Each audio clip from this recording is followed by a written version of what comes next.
Survivors we are, survivors we are. Are you ready for the journey? Crohn's Karim is the name, yes indeed. Survivors we are. Hi, Crohn's Karim here. Woohoo! So, I'm allergic to a few foods. Like I've mentioned before, fresh strawberries, pineapples, coconut, and reactions to various foods, as most of you who suffer from illnesses know. But I did wonder, when I was diagnosed in my early adulthood, if there were early warning signs. I found out very young in life that I was allergic to penicillin, as I had had a really bad reaction.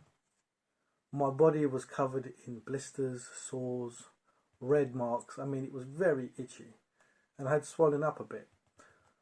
So the doctors realised if I needed antibiotics that I should take amoxicillin, which after a while I had a problem with that and many other antibiotics.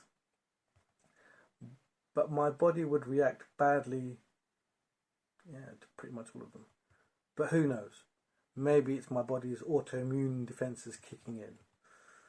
And later on, when I was diagnosed with Crohn's after multiple operations, my body got to such a state that the doctor had advised the lab that I was allergic to most antibiotics, and so they got those little elves to work, or to try and work on something that might work. But it caused complications, and after various trials we gave up on that route, trying to find the antibiotic. And that's generally my body.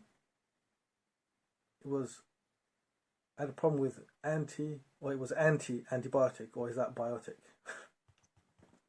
Funny, but I remember during my younger years I was also getting body rashes and chicken pox and measles and all those kind of skin problems, at least once or twice a year.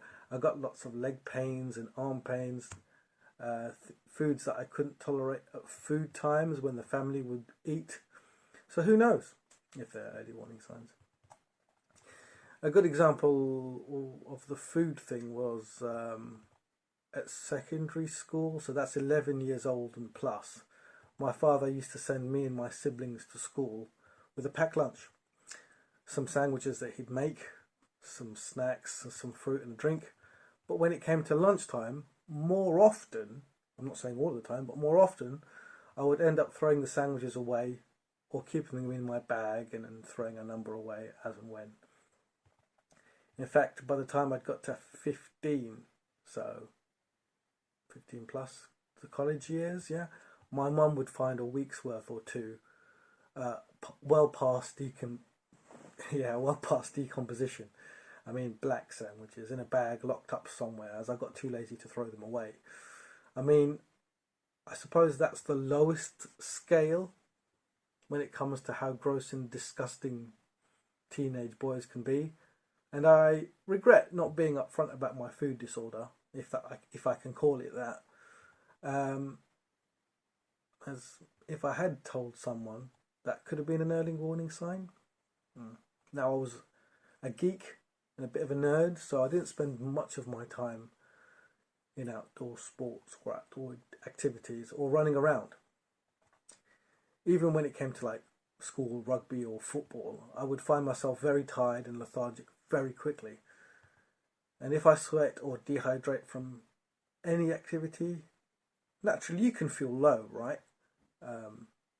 But I would go beyond feeling low and dehydrated. In fact, the reaction I get is kind of the reaction I get now from doing a little work, or it's kind of the same, that kind of extreme Crohn's exhaustion.